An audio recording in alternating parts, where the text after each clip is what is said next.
इतना इजी रहेगा नहीं इंडिया के लिए। इस सोच के साथ ये क्रिएट किए गए थे non state actors with in your country.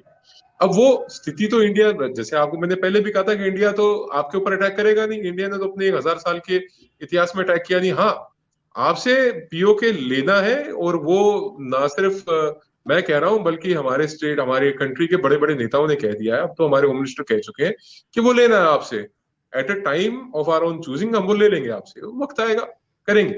But बाकी जो पाकिस्तान है, you can laugh about it, no problem, जो बाकी का पाकिस्तान है वो आपका है साहब।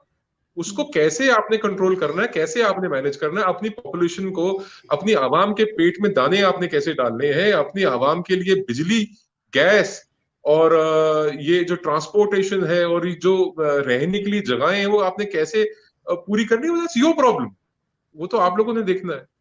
तो बाजवा साहब के बयानों से मेरा नहीं ख्याल कि बहुत, ये जरूर है कि बाजवा साहब इमरान खान को कितना कॉन्ट्राडिक्ट करते हैं कल, या कितना उनकी हाँ में हाँ मिलाते हैं कल, वो एक बार वो देखने को बने, वो देखेंगे, that will be interesting to सी।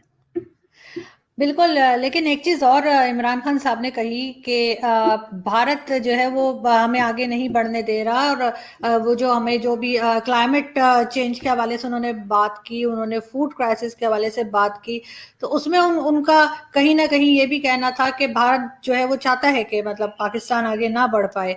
तो इस पे आप क्या कहेंगे? बाकी आपने जो बात की आज़ाद कश्मीर की, तो सर मुझे बिल्कुल उस वक्त बाकी में मैं हंस रही थी, क्योंकि मुझे नहीं लगता कि हमारी फौज इतनी कमजोर है कि वो आपको आजाद कश्मीर लेने देगी। सर हमने भी चूड़ियां नहीं पहनी, मैंने तो वाकई में नहीं पहनी हुई।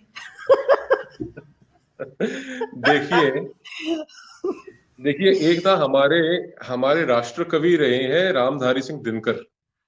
तो दिनकर जी की एक रचना थी रश्मि रति, उसमें एक उसके अंदर एक चैप्टर है, उसको कहते हैं कृष्ण की चेतावनी। तो कृष्ण की चेतावनी की पंक्तियों में मैं आपको कंक्लूसिवली बता देता हूँ क्या है। कहते हैं कि वर्षों तक वन में घूम घूम बाधा विघ्नों को चूम चूम, सह धूप घाम पानी पत्थर पांडव आए कुछ और निकल, सौभाग्य न सब दिन सोता है, देखें आगे क्या होता है। देखते हैं आगे क्या होता है। और बिल्कुल। आपकी लेकिन सर फौज जो की भी हो चूड़ियां तो कश्मीरियों के बहरहाल, सुनिए, आपकी फौज ने चूड़ियां तो नहीं पहनी, मेरे को आई एम श्योर कि उनकी यूनिफॉर्म का हिस्सा चूड़ी नहीं होगा। और हाँ, उनकी बहरहाल पतलूनें जरूर उतरवाई थी, 93,000 थे, कुछ थोड़े से नहीं थे, काफी थे। और मौका आएगा दोबारा तो आपको वो भी दिखा देंगे, वो भी दिखा देंगे, आ लेकिन जाएगा मौका, सर क्या कुछ समझते भी हो, लेकिन सर कश्मीरियों के लिए अच्छा होना चाहिए। और अब ये सर अब यहाँ पे भी टाइम हैं। चेंज हो गया, अब ये मैं सहमत हूं। 71 नहीं है, और फौज भी 71 वाली नहीं है। क्या बात है, शानदार है ना। 71 तो नहीं है, पर आपकी फौज वो 71 से बदतर हालात में है। ये बन गए व्यापारी, ये बन गए धन्ना सेठ। ये फौज कहाँ, फौज का काम क्या होता है बताइए मेरे को, इन एनी कंट्री आर्मी का काम क्या होता है? आप ज्यादा दूर मत जाइए, आप इंडिया में फौज कैसे काम करती है, कैसे ऑपरेट करती है, आप देखिए, वेरी प्रोफेशनल आर्मी। आज army is a very professional army.